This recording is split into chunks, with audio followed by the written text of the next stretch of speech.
Yabo lento eyenziwe lo Mjitha lo iyabheda akaboshwe because why mevula le African casting yakhe engaqasha umuntu wesimame nathi abantu besilisa sibizwe so interview lo umuntu wesimame ngoba umthetho wase South Africa usho kahle iconstitution ithi guarantees equal opportunity before the law.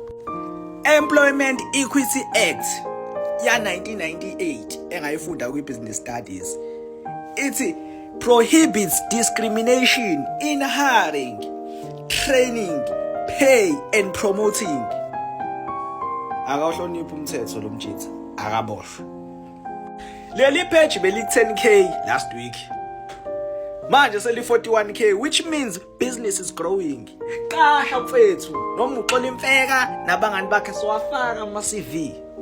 Yabo, we work well under pressure, willing to go an extra mile. We are willing to learn and gain new experiences at all time. Qasha mfethu hawu. Sizwile mfethu thu ukhokha boma 10k per video and ama auditions alandelayo ke 14. Ngicela ukuba yizwi labantu besilisa. Roof mfethu, please don't discriminate.